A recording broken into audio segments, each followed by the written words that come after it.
म्हणून या सभेला बोलायच्या आधी मी सतीश अण्णांची परवानगी घेतली. अण्णांना म्हटलं बा सभेला येऊ की नाही येऊ. नंतर व्यासपीठावर बसल्यावर त्यांना म्हटलं सभेला भाषण करू की नाही करू, कारण मी राष्ट्रवादी काँग्रेसमध्ये नौखा आहे. हे फार सिनियर लीडर्स आहे आणि आपल्या सिनियर लीडरच्या मान्यतेशिवाय या ठिकाणी बोलणं. माझ्याबरोबर श्रीराम पाटीलही आहे. सतीश अण्णा म्हणाले आधी नाथाभाऊंनी श्रीराम पाटलांची माफी मागितली पाहिजे तरच पार्टीमध्ये आलं पाहिजे. आता नाथाभाऊच आहे.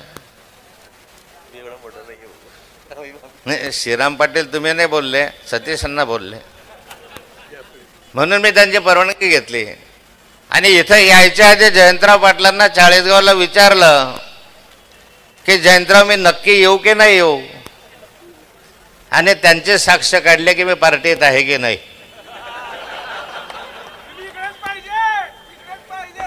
खरं म्हणजे सतीश अण्णांना किंवा तुम्हा साऱ्यांना काही गोष्टी माहितीच नाही ज्या मी इथं सांगणार पण नाही. नाथाभाऊ काही कालखंडासाठी भाजपकडे का वळला, भाजपकडून का गेला नाही, परत राष्ट्रवादीकडे का आला. मी राष्ट्रवादी कधीही सोडलेली नव्हती.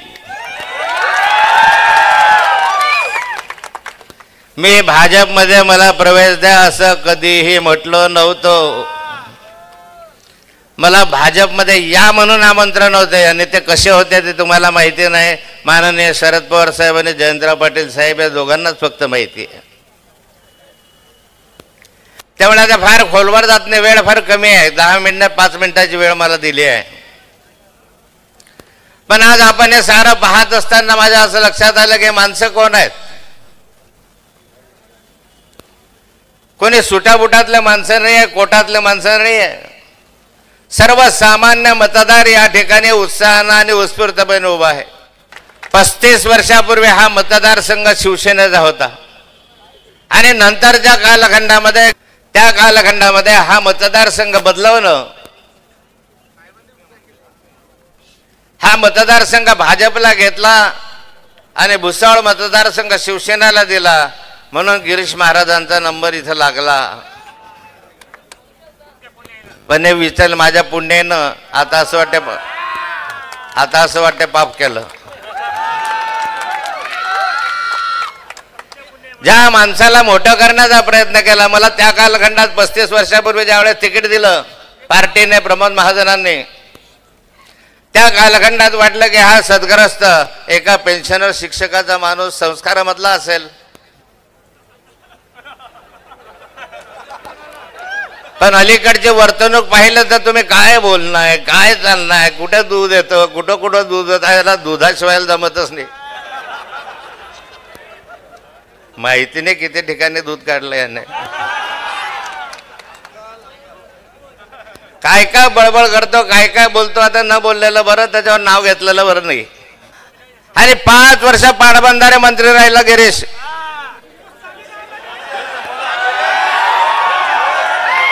काय केलं? अरे मोयगाव धरण 2,64,00,000 जयंतराव.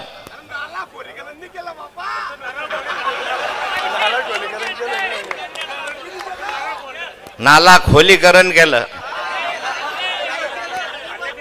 चांगलं खोलीकरणाची सवय लावली तुम्ही तर.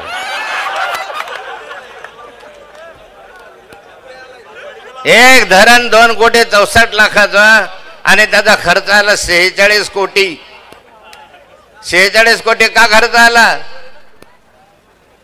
कारण जमिनी घेतल्या यांनी,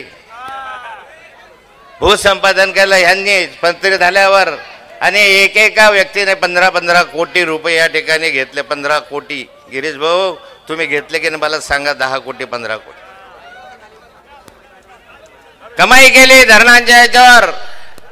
तुम्ही उजाड राहिलात, पण खऱ्या अर्थानं तुमच्या जीवनामध्ये क्रांती आणण्याचं काम आमच्या कालखंडामध्ये झालं. मी केलं त्या कालखंडामध्ये. आणि आज अशी स्थिती आहे आपल्या जामनेर तालुक्याची. रस्ते पाहिले, रस्ते नाही. अरे साधे काल पाहिलं तर पंचायत समितीमधले मुतारी बन, कुलूप तू लावलं का? कुलूप लावलं. ग्राम विकास मंत्री या देशाच्या राज्याचे ग्राम विकास मंत्री आणि त्यांच्या पंचायत समितीला लागलेलं कुलूप. वा रे वा, ग्राम विकास मंत्री तुमचं लक्ष आहे कुठे? कुठे लक्ष? कुठे लक्ष आहे? हा, जाऊ द्या, असे विषय नका काढू. आता जुनं झालं, पोरं मोठे झाले, नातू झाले, आता असे विषय काढू नका. अरे एवढं मोठं केलं, इतकी मदत मी केली, ते तुम्हाला माहिती नाही. एवढी मदत प्रत्येक निवडणुकीत केली. मला आठवतं जेव्हा सोनियाजींची सभा या ठिकाणी झाली, अशी पतली झाली होती. कशी झाली ते? 2009. गिरीश भाऊ माझ्याकडे आले, भाऊ काही करा, हे तर काय जनसमुदाय होता सोनेजनच्या सभेला, तर माझं काही खरं नाही आहे. असा रडायचा, असा पडायचा, माझे पाय धरायचा, कसंही करा कसंही करा. म्हटलं मी काय करू शकतो? बोधवडला शत्रुघ्न सिन्हांची सभा आहे. शत्रुघ्न सिन्हा तुमचे मित्र आहे, त्यांना सांगा की जामनेरला सभा घ्या, आम्ही मोठी सभा करतो आणि सगळं पाणी फिरवतो म्हटलं होतं की नाही. आणि मग जामनेर बोधवडची सभा शत्रुघ्न सिन्हांची रद्द करून गिरीश भाऊंसाठी खास या जामनेरला सभा घेतली. वातावरण बदललं म्हणून 5,000 निवडून आले की नाही. आणि आता जानगे जे खोडपे सर, ज्यांना ते म्हणताय की तुम्हाला काय दिलं नाही गिरीश भाऊंनी, तुम्हाला जिल्हा परिषद अध्यक्ष करायला आणखी काय करायला पाहिजे? हो, त्यांना जिल्हा परिषदचा अध्यक्ष केलं, नाथाभाऊच्या सूचनेनं केलं होतं.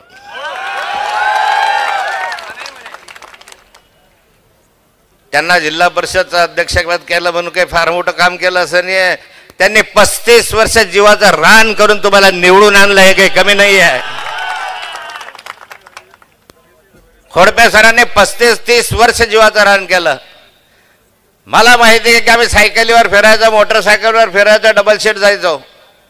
आणि मी खोडपे सरांना म्हणा, पडला तर चालेल पण उभं राहा, निवडणुकीला उभं राहायला पाहिजे. आणि त्या कालखंडामध्ये जामनेर तालुक्यामध्ये जिथे भाजप नव्हता, त्या कालखंडामधला भाजप त्या ठिकाणी रुजवला आणि आज ते माझ्या डोक्यावर बसले. त्यामुळे आता तुम्हाला सांगतोय की या निवडणुकीमध्ये ही आरपारची निवडणूक आहे. अभी नाही तो बस इतकं लक्षात ठेवा. अभी नाही तो कभी नव्हे. ज्यांचा सत्तेचा ज्यांना माळ झालेला आहे, जे मस्तीमध्ये आहेत, जे गुरमीमध्ये आहेत, समोर ज्याला क्षुल्लक समजायला लागलेत, कोण कुठे होतात, कुठे झालात. एका पेन्शनर शिक्षकाचा मुलगा आज कुठे जाऊन पोहोचला, हे तुम्ही उघड्या डोळ्याने पाहतात. उघड्या डोळ्याने पाहतात. आणि त्यामुळे शेवटची विनंती आहे, मी सभांना येणार आहे त्यावेळेस आपल्या सभा नेहमीसारख्या होतील. नेहमीसारख्या म्हणजे पूर्वी झाल्या होत्या तशा. पण एक मत महत्वाचं आहे. आणि माझे 2 शब्द संपवतो. जय हिंद.